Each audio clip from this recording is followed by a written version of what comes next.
Hello students, welcome to the new video for the chapter Control and Coordination. Students, in the previous video we discussed about the nervous tissue basically, जिसमें हमने neuron की structure को ध्यान से पढ़ा and हमने synapsis के बारे में भी पढ़ा, न्यूरोमस्कुलर जंक्शंस के बारे में पढ़ा। अब हम जो है नर्वस सिस्टम को स्टार्ट करने जा रहे हैं। हमने ये स्टडी कर लिया है कि जब हमारा नर्वस सिस्टम है it is composed of nervous tissue जिसमें डिफरेंट डिफरेंट टाइप्स के सेल्स हैं और सबसे इंपॉर्टेंट जो है हमारे पास उसमें न्यूरॉन्स हैं। अब अगर हम बात करें नर्वस सिस्टम की तो स्टूडेंट्स नर्वस सिस्टम के ह्यूमंस के अंदर अगर हम बात करें तो बेसिकली नर्वस सिस्टम के दो पार्ट्स हैं, central nervous system which is known as the CNS and peripheral nervous system which is known as PNS. CNS is the central nervous system, PNS is the peripheral nervous system. Peripheral nervous system, right? CNS और PNS में basically फर्क क्या है कि हमारी body की central line जो है, आप ये समझो आपकी बॉडी के बिल्कुल सेंटर के अलोंग नर्वस सिस्टम का जो भी पार्ट प्रेजेंट है that is known as the central nervous system.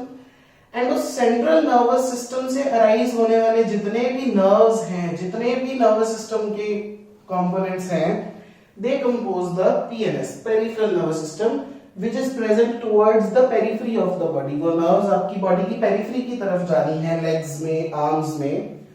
तो जो बॉडी की सेंट्रल लाइन के अलोंग प्रेजेंट है, this is present along central line of body. हमारी बॉडी की सेंट्रल लाइन के अलोंग प्रेजेंट है एंड इस सीएनएस के अंदर, तो फिर अगर हम सेंट्रल लाइन के अलोंग देखें तो हमारे नर्वस सिस्टम का पता है क्या पार्ट प्रेजेंट है? सिर्फ एक ब्रेन और एक स्पाइनल कॉर्ड।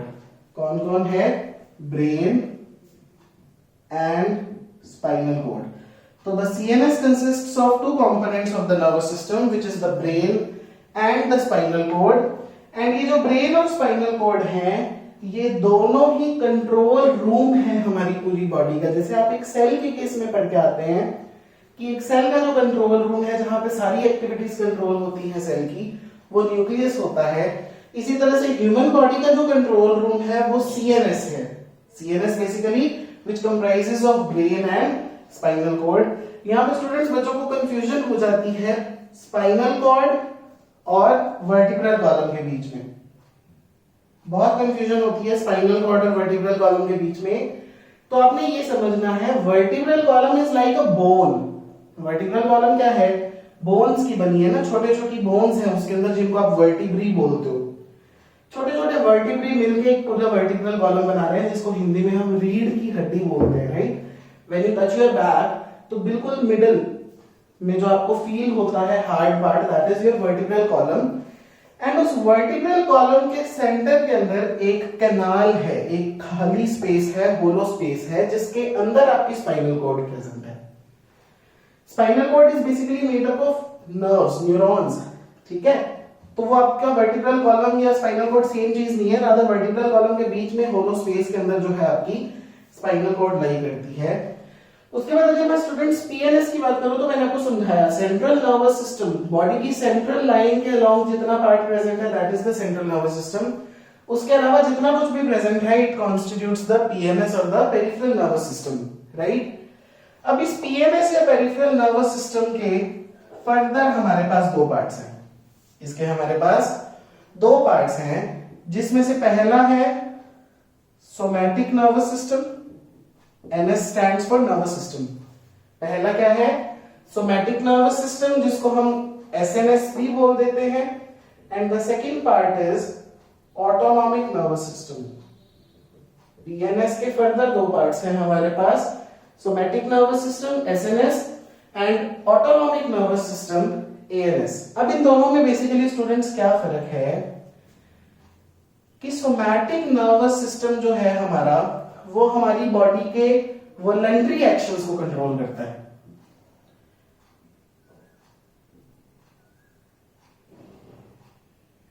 जो सोमैटिक नर्वस सिस्टम है which is a component of peripheral nervous system, इसका काम है बेसिकली ब्रेन या स्पाइनल कॉर्ड से ही अराइज होना है पीएनएस। आप ये समझो कि जो पीएनएस है वो ब्रेन या स्पाइनल कॉर्ड के साथ ही कोऑर्डिनेट कर रहा है, जुड़ा हुआ है वो ब्रेन या स्पाइनल कॉर्ड से। पीएनएस में जितनी भी नर्व्स है वो अराइज कहां से हो रही है? सीएनएस से अराइज हो रही है, ब्रेन या स्पाइनल कॉर्ड से अराइज हो रही है। तो ब्रेन या स्पाइनल कॉर्ड में जो सिग्नल्स भेजने होंगे वॉलंटरी सिग्नल्स जो आपके विल के अंदर हैं, आपकी कंट्रोल के अंदर हैं, जो आप अपनी वॉलंटरली आपकी इच्छा से जो आप सिग्नल्स भेजवाना चाहते हो, किसी भी ऑर्गन की वर्किंग जो आपकी इच्छा से होती है, उसमें कौन सा नर्वस सिस्टम इन्वॉल्व होता है? आपका सोमैटिक नर्वस सिस्टम। मतलब जो सोमैटिक नर्वस सिस्टम की नर्व्स होंगी वो वॉलंटरी एक्शंस के सिग्नल्स लेके जाएंगी, वहीं जो इनवॉलंटरी एक्शंस के सिग्नल्स होते हैं वो कौन लेके जाती है? Autonomic nervous system. Involuntary actions यानी वो आपकी बॉडी की कंट्रोल में नहीं है, ऐसा नहीं आप सोचोगे और वो काम हो जाएगा। वो इनवॉलंटरी एक्शंस हैं जो आपके कंट्रोल में नहीं है, उनके जो सिग्नल्स हैं उनको कौन लेके जाएगा? Autonomic nervous system. ये क्या लेके जाता है? इनवॉलंटरी एक्शंस को कंट्रोल करता है। बेसिकली कंट्रोल नहीं कह सकते, इनवॉलंटरी एक्शंस के जो सिग्नल्स हैं वो कहां से जाते हैं, किस पाथवे के थ्रू जाते हैं? एएनएस। ऑटोनॉमिक बोला ही इसलिए इसको क्योंकि ये किसी के ऊपर डिपेंड नहीं करता, ये हमारी विल के ऊपर भी डिपेंड नहीं करता। सिग्नल जब ऑटोनॉमिक नर्वस सिस्टम के थ्रू जाएंगे तो एक्चुअल में क्या हो रहा है, आपकी ब्रेन या स्पाइनल कॉर्ड भी वो चीज नहीं सोचती। हम पढ़ेंगे ऑटोनॉमिक नर्वस सिस्टम की जो फंक्शनिंग है, तो वो आपकी विल के अंदर नहीं होता, राइट? जो हमारी विल के अंदर नहीं है फिर भी हमारी बॉडी में हो रहा है, उसके सिग्नल्स कौन लेके जाएगा? हमेशा ऑटोनॉमिक नर्वस सिस्टम, जिसको आप एएनएस से भी डिनोट करते हैं। अब जो एएनएस है इसके अंदर फर्दर दो तरह के नर्वस सिस्टम्स हैं, जिसमें से पहला है सिंपैथेटिक नर्वस सिस्टम, पहला है सिंपैथेटिक नर्वस सिस्टम एंड दूसरा है पैरासिम्पैथेटिक नर्वस सिस्टम। एक सिंपैथेटिक नर्वस सिस्टम है, एक पैरासिम्पैथेटिक नर्वस सिस्टम है। तो स्टूडेंट्स हमने हर चीज को डिटेल में पढ़ना है। अभी एक ये सिर्फ फ्लो चार्ट की हेल्प से मैंने आपको समझाया कि एक्चुअल में ह्यूमंस के नर्वस सिस्टम के पार्ट्स क्या हैं। सीएनएस, पीएनएस को फिर फर्दर एसएनएस और एएनएस, ये सब कुछ हमने अभी आने वाले टाइम में डिटेल में पढ़ना है। तो let us first begin with the central nervous system, right? सबसे पहले हम नर्वस सिस्टम का कौन सा कंपोनेंट लेने जा रहे हैं? वो है सेंट्रल नर्वस सिस्टम, आपका सीएनएस।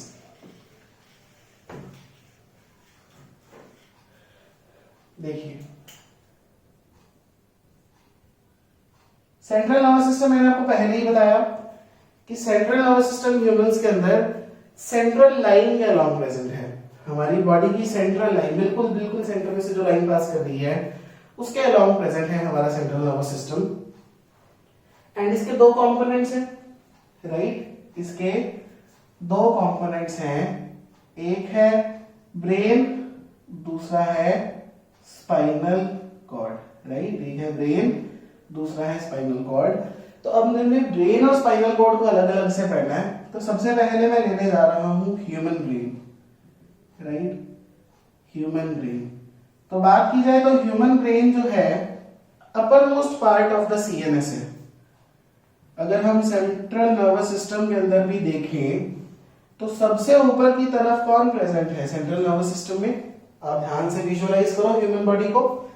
बिल्कुल सेंटर के अलोंग नर्वस सिस्टम में सबसे ऊपर कौन प्रेजेंट है? आपका ब्रेन। तो ब्रेन के अंदर भी स्टडी करने से पहले सबसे पहले हम पढ़ेंगे ब्रेन की प्रोटेक्शन के बारे में, कि हमारा जो ह्यूमन ब्रेन अभी हम बात करके आए, CNS serves as the control room for the complete human body. तो आप समझ सकते हो कि हमारे लिए जो नर्वस सिस्टम है वो कितना इंपॉर्टेंट रोल प्ले कर रहा है। तो अगर इसको प्रोटेक्ट ना किया जाए अच्छे से तो इसको डैमेज पहुंचने के चांसेस है। बहुत डेलिकेट ऑर्गन्स हैं स्पाइनल कॉर्ड और ह्यूमन ब्रेन दोनों ही।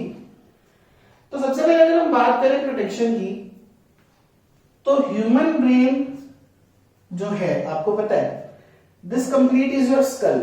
ये जो कंप्लीट बोन है आपकी फेस वाली, this is the skull, right? Skull का जो अपर पार्ट है जिसने ब्रेन को कवर करके रखा है, स्कल का जो बिल्कुल अपर वाला पार्ट है जिसने ब्रेन को कवर करके रखा है, उसको हम बोलते हैं क्रेनियम, या उसको हम ब्रेन बॉक्स भी बोलते हैं। क्रेनियम और ब्रेन बॉक्स। तो आप ये समझो कि हमारे स्कल को हमारे ब्रेन को प्रोटेक्ट करने वाला सबसे पहले कौन है? बाहर से अगर हम देखें, सबसे पहले ब्रेन को किसने प्रोटेक्ट कर रखा है? क्रेनियम ने। तो बुक्स लिखती हैं कि क्रेनियम ऑफ स्कल, क्योंकि क्रेनियम किसका पार्ट है? पूरे स्कल का पार्ट है। क्रेनियम सिर्फ ये ऊपर ऊपर वाला फ्लैप है स्कल का, जिसने ब्रेन को प्रोटेक्शन प्रोवाइड की है। बेसिकली बोन है ना क्रेनियम, क्रेनियम क्या है? बोन है। तो वो बोन इतनी हार्ड है कि वो ब्रेन को अंदर से प्रोटेक्ट करके बैठी है। और इस क्रेनियम के अंदर जो खाली कैविटी है जहां पे ब्रेन प्रेजेंट है, क्रेनियम के अंदर जो खाली स्पेस है जहां पे ब्रेन पड़ा है आपका, वो जो स्पेस है उसको हम बोलते हैं क्रेनियल कैविटी। क्रेनियम के अंदर कैविटी है, क्रेनियल कैविटी, जिसके अंदर हमारा जो है ब्रेन प्रेजेंट है। सिर्फ क्रेनियम ही उसको प्रोटेक्ट करके नहीं बैठा, ब्रेन के पास, हमारे ब्रेन के पास अपनी खुद की कुछ प्रोटेक्टिव कवरिंग्स भी होती हैं। एक तो हो गया क्रेनियम, दूसरी ब्रेन के पास कुछ प्रोटेक्टिव कवरिंग्स हैं जिनको हम बोलते हैं मेनिंजेस। उनको हम क्या बोलते हैं? Meninges. Meninges is plural, meninx is singular. तो बेसिकली विजुअलाइज करते हैं थोड़ा सा। मेनिंजेस मैं आपको यहीं मैं बता देता हूं। ह्यूमंस के केस में जो मेनिंजेस हैं वो 3 प्रेजेंट हैं। 3 मेनिंजेस हैं ह्यूमंस के केस में। डायग्राम की हेल्प से देखते हैं कि ये मेनिंजेस किस तरह से ह्यूमन ब्रेन को प्रोटेक्ट कर रही है। Let us suppose this is the cranium, this is cranium of skull. Skull का वो ऊपर वाला फ्लैप जिसके अंदर ब्रेन प्रेजेंट है, एंड लेट अस सपोज ये ब्रेन है, ये अंदर की तरफ कौन है? ब्रेन। तो ये जो बीच में जगह है वैसे इतनी ज्यादा नहीं होती, बट मैंने क्योंकि विजुअलाइज करवाना है इसलिए ज्यादा मैंने बनाया है इसको। ये बीच में प्रेजेंट है मेनिंजेस। 3 लेयर्स हैं मेनिंजेस की, 1, 2 और 3। क्रेनियम और ब्रेन के बीच में 3 मेनिंजेस हैं। This is number 1, this is number 2, this is number 3। Innermost to outermost लिखा है। जो इनर मोस्ट मेनिंज है या मेनिंक्स जिसको हम बोलते हैं, वो है आपके पास पाया मैटर। इनर मोस्ट मेनिंक्स का क्या नेम है? पाया मैटर। जो मिडल मेनिंक्स है नंबर 2, जिसको मैंने देखो मिडल में जो है, ये है आपके पास एरेक्नॉइड मैटर। इसको हम क्या नाम देते हैं? Arachnoid mater. एंड ये जो आउटर मोस्ट मेनिंक्स है जस्ट क्रेनियम के नीचे जो प्रेजेंट है, इसको नाम देते हैं हम ड्यूआ मैटर। इसको क्या नेम देते हैं? Dura mater. तो अगर हम innermost to outermost जाएं, pia mater, arachnoid mater and dura mater, it's dura mater. Now pia mater जो है वो ब्रेन के कांटेक्ट में होती है एक्चुअली, है ना। अभी मैंने यहां गैप बनाया, बट एक्चुअली पाया मैटर जो है वो बिल्कुल ब्रेन के साथ कांटेक्ट में होती है, राइट। तो एरेक्नॉइड मैटर और पाया मैटर के बीच में ये जो आपको खाली स्पेस दिख रही है, ये जो खाली स्पेस आपको दिख रही है, this empty space is known as subarachnoid space. इसको हम क्या बोलते हैं? Subarachnoid space. Subarachnoid space नाम से क्लियर हो रहा है। सब मतलब बिलो एरेक्नॉइड स्पेस, कि एरेक्नॉइड के नीचे जो खाली स्पेस प्रेजेंट है एरेक्नॉइड और पाया मैटर के बीच में, उसको हम बोलते हैं subarachnoid space. And this सब arachnoid space is filled with a fluid. इस सब एरेक्नॉइड स्पेस में एक फ्लूइड फिल्ड है जिसको हम बोलते हैं CSF, जिसकी फुल फॉर्म है सेरिब्रो स्पाइनल फ्लूइड। इसकी फुल फॉर्म क्या है? Cerebro spinal fluid.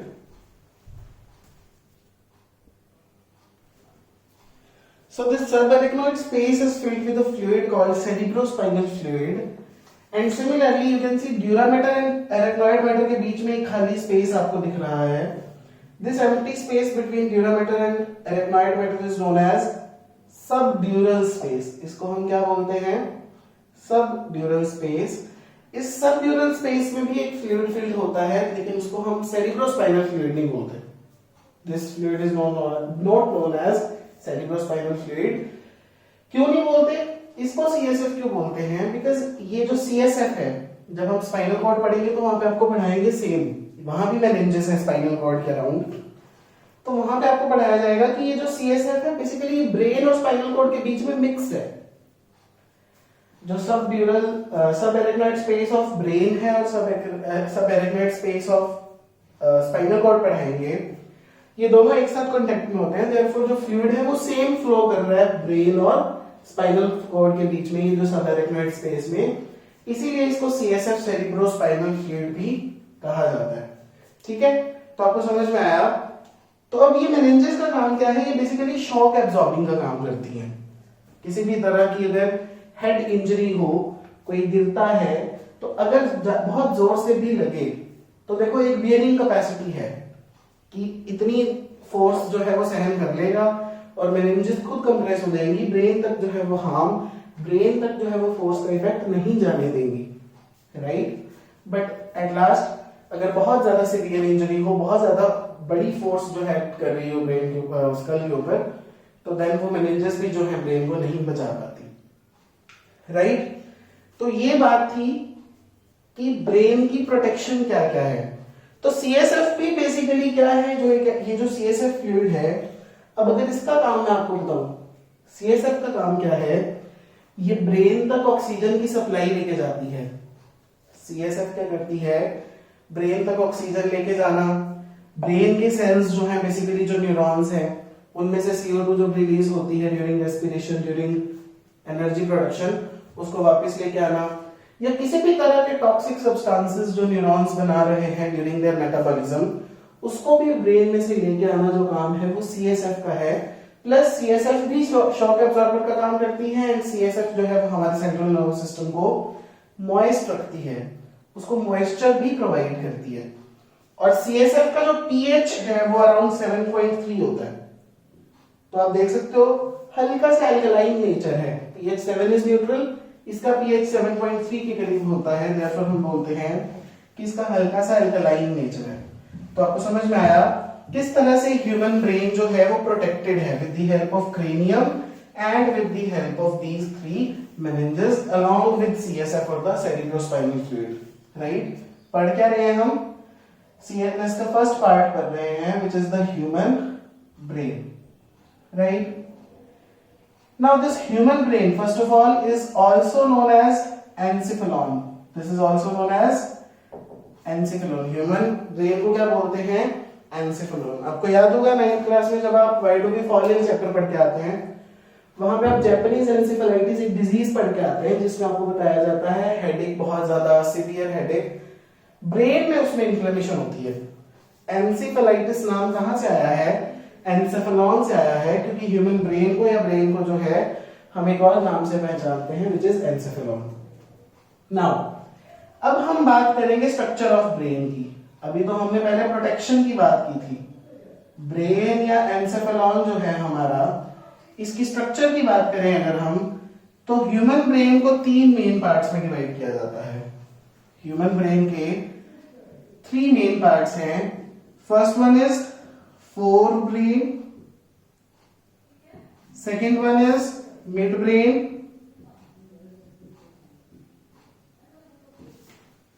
and the third one is hindbrain. Forebrain, midbrain and hindbrain, right? अब इनके और नाम्स जो है, अल्टरनेटिव नेम्स जो है वो भी इंपॉर्टेंट है। फोरब्रेन को बोलते हैं प्रोजेंसेफेलॉन। क्या बोलते हैं? प्रोजेंसेफेलॉन। मिड ब्रेन जो है इसको बोलते हैं मीजेंसेफेलॉन। क्या बोलते हैं? मीजेंसेफेलॉन। एंड हाइंड ब्रेन जो है उसको बोलते हैं रोहम्बेनसेफेलॉन। क्या बोलते हैं? रोहम्बेनसेफेलॉन। फोर ब्रेन आगे वाला ब्रेन का पार्ट, मिड ब्रेन जो बीच वाला पार्ट है, and the hind brain which is the hindermost, सबसे पीछे वाला जो पार्ट है। बेसिकली जब आप ब्रेन का आउटर व्यू देखेंगे तो आपको सिर्फ फोर ब्रेन और हाइंड ब्रेन विजिबल होगा। मिड ब्रेन जो है वो सारा फोर ब्रेन के अंदर वाली तरफ इंफीरियर ऑफ फोर ब्रेन में होता है। तो only when you dissect the brain, only then the mid brain is visible. अब अगर हम आगे इसकी बात करें तो फोर ब्रेन के अंदर हमारे पास 3 पार्ट्स हैं। फोर ब्रेन के अंदर तीन पार्ट्स हैं. First one is the cerebrum, right. Second one is diencephalon and third one is olfactory lobes. olfactory lobes.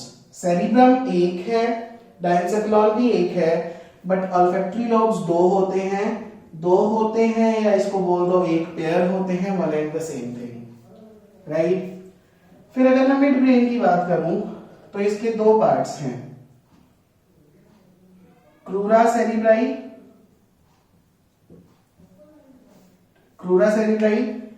And दूसरा पार्ट जो इसका है वो है कॉर्पोरा क्वाड्रिजेमिना. क्या है? Corpora quadrigemina. क्रूरा सेरिब्राई भी हमारे पास दो हैं. हमारे ब्रेन में कितने क्रूरा सेरिब्राई होते हैं? दो या एक पेयर. फिर अगर मैं हाइंड ब्रेन की बात करूं तो हाइंड ब्रेन के आपके पास थ्री पार्ट्स हैं. First one is pons varolii भी बोल देते हैं कुछ लोग. Second one is medulla oblongata and the third one is cerebellum, right. तो ये बेसिक सी डिवीजन है ब्रेन की. These are the basic parts of the brain. अब हर एक पार्ट को हमने डिटेल में पढ़ना है, ठीक है. But before coming to that हम जस्ट एक डायग्रामेटिक व्यू देख लेंगे ब्रेन का कि how does the human brain look from outside. ठीक है स्टूडेंट्स.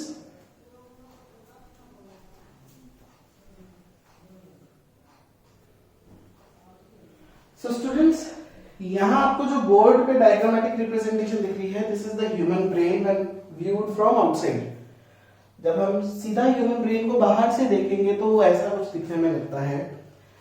यहाँ पे ये जो आपको चार डिफरेंट कलर्स के जो रीजन्स दिख रहे हैं, ये बेसिकली चारों ही रीजन्स जो हैं वो सेरिब्रम के हैं. अगर आपको याद हो तो मैंने आपको बताया था, अभी मैंने बताया कि जो फोर ब्रेन और हाइंड ब्रेन है सिर्फ वो बाहर से विजिबल होगा. मिड ब्रेन आपको सबसे पहली बात इस डायग्राम में नहीं दिखेगा, राइट. आप देख सकते हो हाइंड ब्रेन सबसे पहले अगर हम बात करें, ये पोन्स वेरोलाई है, this is the medulla oblongata and ये जो सबसे पीछे आपको ये रेड कलर पिंकिश कलर का दिख रहा है, this is the cerebellum, right. Hind brain दिख रहा है आपको बिल्कुल पीछे वाले एरिया में. This complete is the fore brain. Fore brain का भी कंप्लीट पार्ट नहीं है. फोर ब्रेन में भी आपको पता है तीन पार्ट्स हैं, cerebrum, olfactory lobes and diencephalon. olfactory lobes और डायनसेफेलॉन जो है वो इसके अंदर की तरफ होते हैं, देयरफॉर वो यहां से आपको विजिबल नहीं होंगे. ये जो चार कलर्स में आपको दिख रहा है, this is the complete cerebrum. ये क्या है? सिर्फ सेरिब्रम है. अब अगर सबसे पहले हम सेरिब्रम के बारे में ही डिस्कस करना शुरू करें, सबसे पहले हम डिस्कस कर लेते हैं सेरिब्रम के बारे में. सेरिब्रम जो है वो ब्रेन का सबसे बड़ा पार्ट है. पूरे ब्रेन का 80% पार्ट जो है वो सेरिब्रम ने कवर किया हुआ है. तो largest part of the brain is the cerebrum. And cerebrum आपको यहां से तो क्लियरली डिस्टिंग्विश नहीं होगा, बट आप ये समझो जब आप इस तरफ से देख रहे हो तो ऑपोजिट साइड पे भी सेम है. एक्चुअल में जब आप सामने से देखोगे ब्रेन को तो यू विल सी इस तरह से दो हाफ्स में डिवाइडेड होता है. ब्रेन के सेंटर के अंदर एक डिप्रेशन होता है और वो दो हाफ्स में डिवाइडेड होता है. जो वो दो हाफ्स आपको दिख रहे हैं वो सेरिब्रम के दो पार्ट्स हैं. एक्चुअली सेरिब्रम जो है ये दो पार्ट्स में डिवाइडेड होता है जिसको हम बोलते हैं सेरिब्रल हेमिस्फीयर्स. सेरिब्रम के दो पार्ट्स हैं सेरिब्रल हेमिस्फीयर्स. एक है राइट सेरिब्रल हेमिस्फीयर और एक है लेफ्ट सेरिब्रल हेमिस्फीयर. जो हमारी बॉडी की राइट साइड पे प्रेजेंट है, आप ऐसा समझो बिल्कुल सेंटर में एक कट है. राइट हैंड साइड पे सेरिब्रम का पार्ट है, लेफ्ट हैंड साइड पे सेरिब्रम का पार्ट है. जो राइट हैंड साइड पे है that is the right cerebral hemisphere, left hand side पे is the left cerebral hemisphere. अब ये सेरिब्रम के ये जो दोनों हेमिस्फीयर्स हैं इनके बीच में जो डिप्रेशन होता है, जो एक बड़ा सा ग्रूव होता है, उसको हम बोलते हैं सेरिब्रल फिशर. उसको हम क्या नाम देते हैं? Cerebral fissure. और यहां पे एक बहुत इंटरेस्टिंग चीज क्या है कि जो राइट सेरिब्रल हेमिस्फीयर है वो हमारी बॉडी की पूरी लेफ्ट एक्टिविटीज को कंट्रोल करेगा, लेफ्ट साइड वाली एक्टिविटीज को. और जो हमारा लेफ्ट सेरिब्रल हेमिस्फीयर है वो हमारी राइट हैंड साइड वाली बॉडी की सारी एक्टिविटीज को कंट्रोल करेगा। उल्टा चलता है, राइट लेफ्ट को कंट्रोल करता है एंड लेफ्ट पार्ट जो है वो राइट पार्ट को कंट्रोल करता है। ठीक है, अब ये तो था आउटर पार्ट कि इस तरह से इसकी दो डिविजन्स हैं सेरिब्रल हेमिस्फीयर्स की फॉर्म में। अब अगर आप सेरिब्रम को काट के देखो, सेरिब्रम को जब आप काट के देखोगे तो यू विल सी बाहर की तरफ डार्क कलरेशन है, अंदर की तरफ जो है वो लाइट कलरेशन है। जैसे आपको याद होगा किडनी में आपने पढ़ा था, बाहर डार्क कलर अंदर लाइट कलर, तो बाहर आप बोलते थे रीनल कॉर्टेक्स, अंदर आप बोलते थे रीनल मेड्यूला। इसी तरह से जो सेरिब्रम है उसको भी जब हम कट करके देखेंगे तो बाहर की तरफ डार्क कलरेशन है जिसको हम बोलते हैं सेरिब्रल कॉर्टेक्स, अंदर की तरफ लाइट कलरेशन है जिसको हम बोलते हैं सेरिब्रल मेड्यूला। एक्चुअल में जो डार्क कलरेशन है वो होती है ग्रे कलर की। सेरिब्रल कॉर्टेक्स जो है वो किस कलर का है? ग्रे कलर का है। और सेरिब्रल मेड्यूला जो है वो किस कलर का है? अंदर की तरफ व्हाइट कलर का है। इसीलिए बुक्स में आप पढ़ोगे कि human brain is composed of grey matter and white matter. Actual में क्या है, ये जो ग्रे कलर है सेरिब्रल कॉर्टेक्स का, इसी रीजन का जो ये मैटर है इसको हम क्या बोल देते हैं? Grey matter. और ये जो व्हाइट कलरेशन है अंदर की तरफ ब्रेन के अंदर, उसको जो सेरिब्रल मेड्यूला जिसको बोला जा रहा है उसको हम बोल देते हैं white matter due to the colour. Colour actual में ग्रे और व्हाइट होता है। ठीक है, अब ये ग्रे मैटर और व्हाइट मैटर एक्चुअल में बना किस चीज का है ना? तो ग्रे मैटर अगर देखो बाहर की तरफ कॉर्टेक्स है, अंदर की तरफ मेड्यूला है, this is dark coloured grey coloured and the अंदर वाला पार्ट इज व्हाइट कलर्ड। तो एक्चुअल में होता क्या है, जो ग्रे मैटर है वो किसका बना है? साइटोन, मतलब जितने भी न्यूरॉन्स है ब्रेन के, उनके जो साइटोन है, उनकी जो सेल बॉडीज हैं वो कहां प्रेजेंट हैं? बाहर की तरफ सेरिब्रल कॉर्टेक्स के अंदर है। ग्रे मैटर में न्यूरॉन का कौन सा पार्ट होता है? सेल बॉडीज होती है। सेल बॉडीज हैं तो डेंड्रॉन्स वहीं होंगे, डेंड्रॉन्स भी वहां है। एंड जो माइलिनेटेड एक्सॉन्स हैं, आपको पता है न्यूरॉन्स दो तरह के, माइलिनेटेड एंड नॉन माइलिनेटेड। जो तो माइलिनेटेड एक्सॉन्स हैं जिनके ऊपर माइलिन शीथ प्रेजेंट है, उनके जो एक्सॉन्स हैं वो ग्रे मैटर में होते हैं। माइलिनेटेड न्यूरॉन्स के एक्सॉन्स जो है वो ग्रे मैटर में हैं, जबकि व्हाइट मैटर में सिर्फ क्या प्रेजेंट है? Non myelinated axons. इसमें क्या प्रेजेंट है? सिर्फ नॉन माइलिनेटेड एक्सॉन्स। की ऐसे न्यूरॉन्स जिनके ऊपर माइलिन शीथ नहीं है, जिनके एक्सॉन्स के ऊपर माइलिन शीथ नहीं है, वो सारे एक्सॉन्स जो है वो व्हाइट मैटर में हैं। बट ध्यान से समझो कि ये जो नॉन माइलिनेटेड न्यूरॉन्स हैं, इनकी भी सेल बॉडीज तो ग्रे मैटर में ही प्रेजेंट है। सेल बॉडीज और डेंड्रॉन्स हर न्यूरॉन के ग्रे मैटर में है, लेकिन व्हाइट मैटर में सिर्फ नॉन माइलिनेटेड एक्सॉन्स हैं, और जो माइलिनेटेड एक्सॉन्स हैं वो किस में प्रेजेंट है? ग्रे मैटर में। तो इस तरह से हमारा ब्रेन जो है, ब्रेन में इसीलिए बोला जाता है आउटर तरफ जो बाहर की तरफ है ग्रे मैटर है, और अंदर की तरफ जो है वो व्हाइट मैटर है। वो ग्रे व्हाइट मैटर कलरेशन में डिफरेंस क्यों आता है? कॉम्पोजिशन की वजह से, क्योंकि दोनों की कॉम्पोजिशन अलग अलग है। सेरिब्रल कॉर्टेक्स के अंदर कुछ और पार्ट प्रेजेंट है न्यूरॉन का, और सेरिब्रल मेड्यूला के अंदर कुछ और पार्ट प्रेजेंट है। राइट, अब अगर मैं बात करूं तो सेरिब्रल हेमिस्फीयर्स जो है, बेसिकली हमारे पास जो सेरिब्रम है उसके आप देख रहे हो 4 लोब्स हैं। यहां मैंने 4 कलर्स से ड्रॉ किया। आप ये समझो, अगर आपको फ्रंटल लॉब ये फ्रंटल लोब है, यहां हेड है आपका, आंखें आपकी इस तरफ फेस करनी है, जैसे इस तरह से है, सामने की तरफ आंखें हैं, पीछे की तरफ हमारी बैक है, तो इस तरह से ये डायग्राम बनाई गई है। तो फ्रंटल लोब इस तरफ है तो दूसरी तरफ भी होगा, पैराइटल लोब इस तरफ है दूसरी तरफ भी होगा, ऑक्सीपिटल लोब इधर है दूसरी तरफ भी होगा, टेम्पोरल लोब भी दोनों तरफ है, दोनों सेरिब्रल हेमिस्फीयर्स में है। अब अगर मैं बात करूं सबके फंक्शंस की, तो जो हमारा फ्रंटल लोब है सेरिब्रम का, it is related with problem solving. जो आप क्वेश्चंस सॉल्व करते हो या जितनी भी लॉजिकल रीजनिंग आप करते हो, है ना, लॉजिकल रीजनिंग होगी, प्रॉब्लम सॉल्विंग होगी, वो सारी आपकी फ्रंटल लोब से कंट्रोल होती है। सेरिब्रम के कहां से? फ्रंटल लोब से। फिर अगर मैं बात करूं टेम्पोरल लोब की, तो जो हमारा टेम्पोरल लोब है वो किसमें हेल्प करता है? स्मेल, सेंसेशन ऑफ स्मेल में हेल्प करता है, सेंसेशन ऑफ हियरिंग स्मेल में हेल्प करता है ना, किसी भी फ्रेग्रेंस को पहचानने में, हियरिंग में सुनने में हेल्प करता है हमारा, और हमारे जो मेमोरी है, हमारी जो याद करने की पावर है, वो भी हमारे टेम्पोरल लोब ऑफ सेरिब्रम से एसोसिएटेड होती है।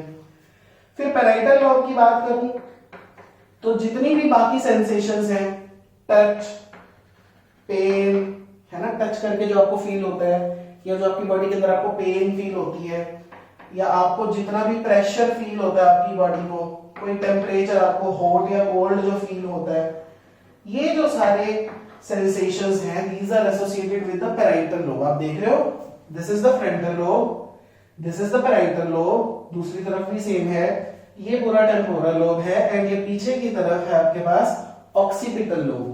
तो अगर आप सामने से समझो तो आप ऐसे समझो, आगे जो बिल्कुल फोरहेड के नीचे वाला पार्ट है वो सारा फ्रंटल लोब है, यहां तक पीछे तक ये जो पूरा पार्ट है ब्रेन का, सेरिब्रम का, this is frontal lobe. Sides पे जो पार्ट है दिस इज टेम्पोरल लोब। ऊपर की तरफ जो पीछे पार्ट है पैराइटल, एंड बिल्कुल जो पीछे हेड के बिल्कुल पीछे की तरफ जो पार्ट है that is the occipital lobe. And occipital lobe जो है हमारी सेंसेशन ऑफ विजन में काम करती है। किसमें काम करती है? सेंसेशन ऑफ विजन, यानी जो हम देखते हैं चीजों को। तो बेसिकली आप जो आई की स्ट्रक्चर बनाते हो, ऑप्टिक नर्व बनाते हो, वो ऑप्टिक नर्व कहां जा रही है? वो ऑक्सीपिटल लोब तक सिग्नल्स को लेके जाती है, राइट। तो temporal, frontal, parietal, occipital lobes के फंक्शंस आपको क्लियर हुए। तो सेरिब्रम के फंक्शंस ये सारे हैं जो हमने अलग अलग लोब के फंक्शंस डिस्कस किए, ये आप सेरिब्रम के फंक्शंस में भी लिख सकते हैं, ठीक है। इसके बाद सेरिब्रम हो गया, तो फोरब्रेन का पहला पार्ट हो गया सेरिब्रम। अब हम फोरब्रेन के आगे वाले पार्ट्स डिस्कस करते हैं, राइट।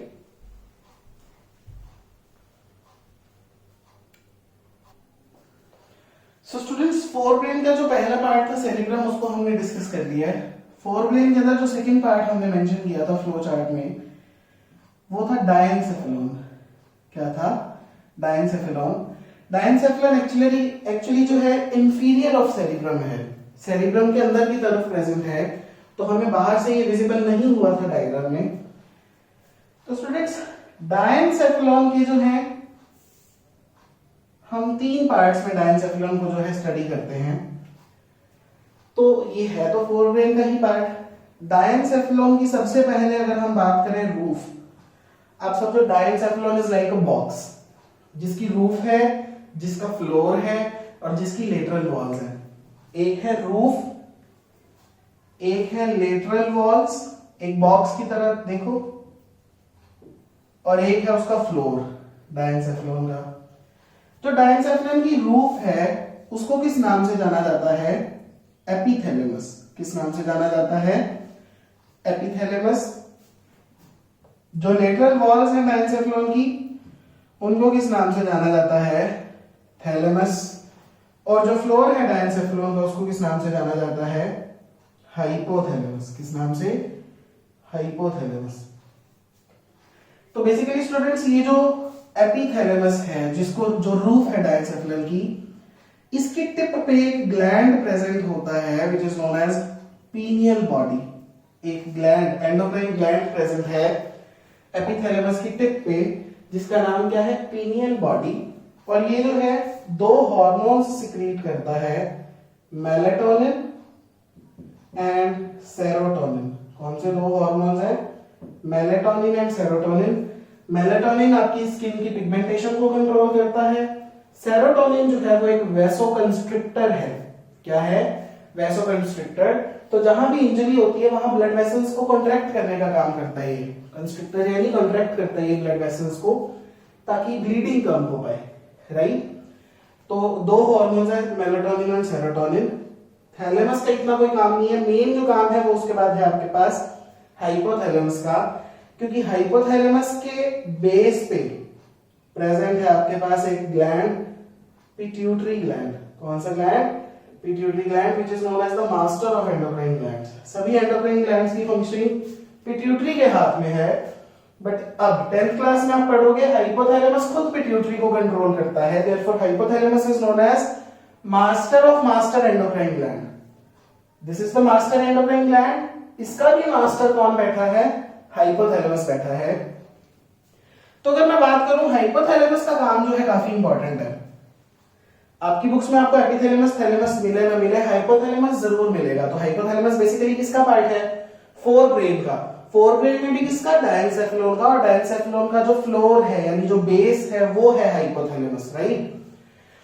तो हाइपोथैलेमस का स्टूडेंट्स काम क्या है? जितने भी इमोशंस हैं आपके, इमोशनल रिएक्शंस है, राइट, कि लव शो करना है, एंगर शो करना है या हेट्रेड शो करनी है, वो सारे जो इमोशनल रिएक्शंस हैं वो आपका हाइपोथैलेमस कंट्रोल करता है। इसके अलावा हाइपोथैलेमस जो है आपके अंदर स्लीप को कंट्रोल करता है, आपका स्लीप साइकिल जो कंट्रोल करता है। और हाइपोथैलेमस क्या काम करता है? स्वेटिंग, जो आपकी बॉडी के अंदर स्वेटिंग होती है उसको भी हाइपोथैलेमस कंट्रोल करता है। आपको जो भूख लगती है, हंगर, वो भी हाइपोथैलेमस के कंट्रोल में है। आपके अंदर इवन जो खाना खाने के बाद एक सेंस ऑफ सेटिस्फेक्शन आती है कि हाँ पेट भर गया, वो फीलिंग भी कहां से, कौन सिग्नल्स भेजता है? उसके भी हाइपोथैलेमस। इसके अलावा हम बात करेंगे हाइपोथैलेमस कुछ हार्मोन्स भी सिक्रीट करता है। जब हम एंडोक्राइन सिस्टम पढ़ेंगे तब हम बात करेंगे कि हाइपोथैलेमस के हार्मोन्स कौन से हैं। तो हाइपोथैलेमस का भी काफी इंपॉर्टेंट फंक्शन है। प्लस सबसे इंपॉर्टेंट फंक्शन क्या है? वो पिट्यूटरी ग्लैंड को कंट्रोल कर रहा है। पिट्यूटरी पहली बात तो प्रेजेंट हाइपोथैलेमस के बेस पे है, प्लस उसको कंट्रोल करता है वो। तो काफी इंपॉर्टेंट पार्ट जो है ब्रेन का हाइपोथैलेमस, राइट। इसके बाद ये होगी बात डायंसेफेलॉन की। डायंसेफेलॉन के बाद है हमारे पास third part, olfactory lobes. Third part जो है ऑल्फैक्टरी लोब्स। ऑल्फैक्टरी लोब्स भी हमें बाहर से विजिबल नहीं होती। सबसे पहली बात, 2 इन नंबर है, बाहर से विजिबल नहीं है, सेरिब्रम के नीचे की तरफ इंफीरियर ऑफ सेरिब्रम में प्रेजेंट है। इनका काम क्या है? नाम से समझ में आ रहा है, ऑल्फैक्टरी। ये ऑल्फैक्शन से रिलेटेड है, सेंसेशन ऑफ स्मेल से रिलेटेड है। बट आपको याद होगा सेरिब्रम के टेम्पोरल लोब के अंदर भी मैंने सेंसेशन ऑफ स्मेल बताई। तो basically olfactory lobes and temporal lobe of cerebrum ये मिलके सेंसेशन ऑफ स्मेल के लिए रिस्पॉन्सिबल है। इन दोनों की ही जो है एसोसिएटेड वर्क का कारण होता है हमें जो स्मेल की पहचान आती है, राइट। इसके बाद स्टूडेंट्स बात करते हैं मिड ब्रेन की। Fore brain complete, coming on to the mid brain और द मेसेंसेफेलॉन। मिड ब्रेन के 2 पार्ट्स हैं आपके पास, क्रूरा सेरिब्राई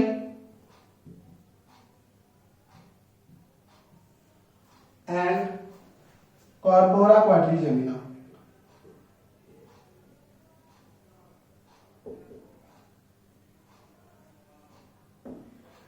तो स्टूडेंट्स क्रूरा सेरिब्राई जो है इनका मेन काम 2 है। क्रूरा सेरिब्राई या 2 इन नंबर। ये बेसिकली नर्व फाइबर्स की ट्रैक्स है, नर्व्स की बंडल्स हैं, नर्व्स के 2। और इनका काम क्या है? फोर ब्रेन को हाइंड ब्रेन से कनेक्ट करना। इनका काम क्या है? फोर ब्रेन को हाइंड ब्रेन से कनेक्ट करना। और यही क्रूरा सेरिब्राई की लेटरल साइड्स पे, ये मान लो 2 क्रूरा सेरिब्राई आ रहे हैं, इनकी लेटरल साइड्स पे 4 पोर्शंस होते हैं, 4 बल्जेस होते हैं, 4 जैसे बाहर की तरफ बल्जेस निकले हुए होते हैं। उन बल्जेस की वजह से इसको क्वाड्री दिखा है, क्वाड्री स्टैंड्स फॉर 4, इसकी वजह से इसको कॉर्पोरा क्वाड्रिजेमिना बोला जाता है। और अगर स्टूडेंट्स मैं मिड ब्रेन के फंक्शंस की बात करूं तो मिड ब्रेन जो है tactile, auditory and vision. Tactile is basically sensation of touch, जो हम टच करके किसी चीज को फील करते हैं। ऑडिटरी आपको पता है सुनने वाला, विजन इज देखने वाला। तो इन तीनों तरह की जो सेंसेशन के अंदर जो हम आउटपुट्स देते हैं, हमारी जो बॉडी में से आउटपुट्स जाते हैं इनके प्रति, कुछ हम देखते हैं, कुछ हम स्मेल करते हैं, कुछ हम सुनते हैं, तो उनके प्रति जो हमारी बॉडी आउटपुट्स देती है, वो जो आउटपुट्स इंटीग्रेट कौन करवाता है? वो हमारा मिड ब्रेन इंटीग्रेट करवाता है। तो ये मिड ब्रेन का काफी इंपॉर्टेंट फंक्शन है, राइट। अच्छा, एक यहाँ पे एक चीज जो मिस हो गई पीछे, वो ये है कि आपने पढ़ा सेरिब्रम जो है उसके 2 हेमिस्फीयर्स हैं। तो सेरिब्रम के दोनों हेमिस्फीयर्स को आपस में नर्व्स ने कनेक्ट किया हुआ है, और वो जो नर्व्स का बैंड दोनों सेरिब्रल हेमिस्फीयर्स को कनेक्ट करता है उसको हम बोलते हैं कॉर्पस कैलोजम। उसका क्या नाम है उस बैंड का जो दोनों हेमिस्फीयर्स को कनेक्ट कर रहा है? Corpus callosum. इसी के साथ हमने बात की कि सेरिब्रम का जो आउटर पार्ट है वो सेरिब्रल कॉर्टेक्स है, इनर पार्ट जो है वो सेरिब्रल मेडुला है। तो जब आप ब्रेन को बाहर से देखते हो आपको दिखता है कैसे बिल्कुल फोल्डेड सा है, राइट? तो एक्चुअल में जो सेरिब्रल कॉर्टेक्स है, बाहर वाला जो रीजन है जो ग्रे मैटर का बना है, वो हाईली फोल्डेड होता है, और उन फोल्ड्स में जो बाहर की तरफ बल्ज्ड पोर्शन होता है उसको आप बोलते हैं जायराई। देखो जैसे आप ब्रेन की स्ट्रक्चर बनाते हो इस तरह से, तो काफी सारे फोल्ड्स बनाते हो आप, तो जो पोर्शन बाहर की तरफ बल्ज्ड होगा उसको आप बोलेंगे जायराई, और जो अंदर की तरफ शैलो डिप्रेशन होगा उसको आप बोलेंगे सल्काई। तो ये भी इंपॉर्टेंट है, गायरस सल्कस सिंगुलर है, गहराई सल्काई जो है वो प्लूरल है। तो सेरिब्रल कॉर्टेक्स के अंदर आपको गहराई और सल्काई देखने को मिलेंगे। गहराई और सल्काई का मेन काम होता है सरफेस एरिया को इंक्रीज करना। क्या काम है? सरफेस एरिया को इंक्रीज करना, क्योंकि जब सरफेस एरिया इंक्रीज होता है तो ज्यादा से ज्यादा न्यूरॉन्स जो है वो वहां एकोमोडेट हो पाते हैं। ठीक है, अब बात करते हैं हाइंड ब्रेन की। Coming on to hind brain, जो सबसे पीछे वाला पार्ट है। हाइंड ब्रेन में भी आपको पता है 3 पार्ट्स हैं, जिसमें से पहला है पोन्स। तो पोन्स जो है वो बेसिकली मेड्यूला के नीचे प्रेजेंट है पोन्स, है ना, इंफीरियर ऑफ मेड्यूला में। तो पोन्स वेरोलाइकोसिम्बल पोन्स से भी नाम दिया जाता है। दूसरा जो पार्ट है वो हमारे पास है मेन मेड्यूला। मेड्यूला का काफी इंपॉर्टेंट फंक्शन है, मेड्यूला या मेड्यूला ऑब्लोंगेटा। मेड्यूला का मेन फंक्शन जो है वो हमारे अंदर रेस्पिरेशन को कंट्रोल करना, रेस्पिरेशन जो हम सांस लेते हैं, ब्रीदिंग बेसिकली, उसको कंट्रोल करना। इसके अलावा जो हमारे हम बोलते हैं ना कि खाने को देख के मुंह में पानी आ जाना, वो जो सेलिवेशन होती है हमारे अंदर, वो भी मेड्यूला कंट्रोल करता है। इसके अलावा वॉमिटिंग, बेसिकली काफी सारे इनवॉलंटरी एक्शंस हैं जो ये कंट्रोल करता है। वॉमिटिंग कंट्रोल करता है, वॉमिटिंग सेंटर्स भी जो हैं मेड्यूला में होते हैं। वॉमिटिंग कंट्रोल करता है, यानी ये हमारी एलिमेंट्री कैनाल की बेसिकली पेरिस्टाल्सिस कंट्रोल करता है। ठीक है, इसके अलावा हार्ट रेट कंट्रोल करता है ये हमारा, है ना। तो काफी सारी चीजें हैं जो मेड्यूला ऑब्लोंगेटा के हाथ में है, काफी सारी इनवॉलंटरी एक्शंस जो है वो मेड्यूला ऑब्लोंगेटा के हाथ में है। इसके बाद थर्ड बात अगर मैं करूं तो वो है सेरिबेलम। क्या है cerebellum? Cerebellum is basically second largest part of brain. सबसे बड़ा कौन था? Cerebrum. Second largest part of जो ब्रेन है वो हमारा सेरिबेलम है। ठीक है, सेरिबेलम के अंदर अगर हम बात करें तो जैसे सेरिब्रम में पढ़ा था आपने outer part inner part, right? Outer part is grey in colour, inner part is white in colour. Similarly cerebellum जो है, सेरिबेलम के केस में भी 2 पार्ट्स हैं, outer cortex, inner medulla. Cortex is known as cerebellar cortex and medulla is known as again cerebellar medulla. And just like cerebrum, cerebral cortex is made up of gray matter, cerebellar medulla is made up of white matter. Grey matter white matter की composition आपको clear हो ही चुकी है। और cerebellum का जो main काम है हमारी बॉडी के अंदर वो है इक्विलिब्रियम मेंटेन करवाना। इक्विलिब्रियम मेंटेन करवाना यानी बॉडी का जो पोस्चर है, हम जो खड़े होते हैं, हम जब चलते हैं, हम किसी चीज को उठाते हैं, तो उस टाइम पे हमारा जो सारा कंट्रोल है, बैलेंसिंग है, पोस्चर जो कंट्रोल हो रहा है वो कौन कंट्रोल हो कर रहा है? सेरिबेलम। तो इक्विलिब्रियम मेंटेन करवाना सेरिबेलम का सबसे इंपॉर्टेंट काम है। इसके अलावा सेरिबेलम का एक और इंपॉर्टेंट काम है कि हमारी बॉडी में जितने भी वॉलंटरी एक्शंस हो रहे हैं, हम अपनी मर्जी से कुछ उठाते हैं या कुछ भी करते हैं, उनकी जो प्रिसीजन है, प्रिसीजन क्या होता है? एक्यूरेसी, कि वो कितनी ठीक ढंग से परफॉर्म की जा रही है। तो ये जो फंक्शंस हम वॉलंटरी एक्शंस करते हैं उनकी प्रिसीजन भी किसके हाथ में है? हमारे सेरिबेलम के हाथ में है। इसके अलावा अनकॉन्शियस माइंड जब हमारा होता है, नींद के टाइम हम जितनी एक्टिविटीज करते हैं, जो कुछ सोचते हैं, वो सारी किसके कंट्रोल में होती है? अगेन सेरिबेलम के। तो हमारा जो सबकॉन्शियस अनकॉन्शियस माइंड है, उसके अंदर जो एक्टिविटीज चल रही होती हैं, वो भी किसके हाथ में होती हैं? सेरिबेलम के हाथ में होती है, राइट? तो this was all about the brain, human brain, जो कि हमारे सेंट्रल नर्वस सिस्टम का पहला पार्ट है। Now let us come on to the next part of the human central nervous system, which is the spinal cord. Spinal cord में इतना ज्यादा नहीं है। स्पाइनल कॉर्ड जो है बेसिकली एक सिलेंड्रिकल कॉर्ड है, राइट? ये एक सिलेंड्रिकल कॉर्ड है जो कि अराइज कहां से होती है? ब्रेन से ही होती है। आपको याद होगा ब्रेन की फिगर में आपने देखा किस तरह से मेडुला ऑब्लोंगेटा के नीचे मैंने कॉर्ड निकाल के उसको स्पाइनल कॉर्ड लेवल किया होगा, राइट? तो स्पाइनल कॉर्ड जो है वो ब्रेन से ही अराइज हो रही है एक्चुअली, राइट?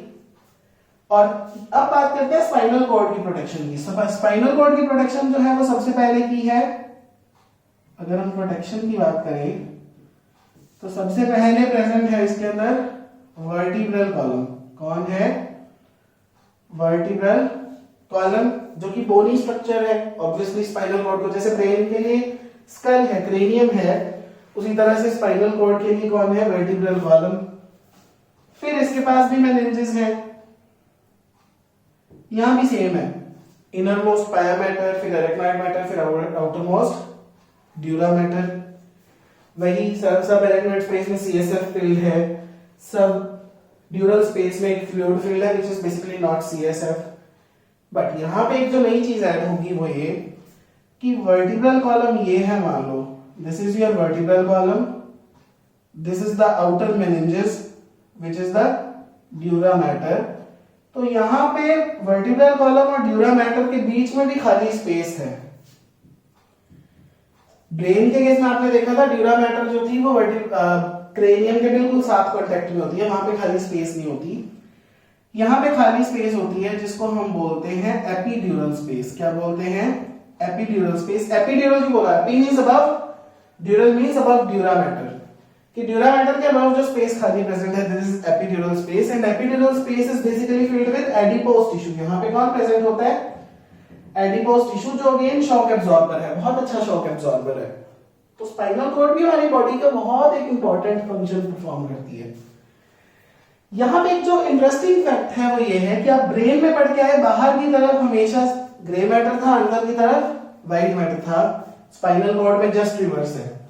स्पाइनल कॉर्ड में आउटर पार्ट में, स्पाइनल कॉर्ड का अगर मान लो ये ट्यूब है, स्पाइनल कॉर्ड काट के जब आप ऊपर से देखोगे इसको तो यू विल सी अंदर की तरफ डार्क कलरेशन है, बाहर की तरफ लाइट कलरेशन है, विच मींस आउटर पार्ट में व्हाइट मैटर है एंड इनर पार्ट में ग्रे मैटर है।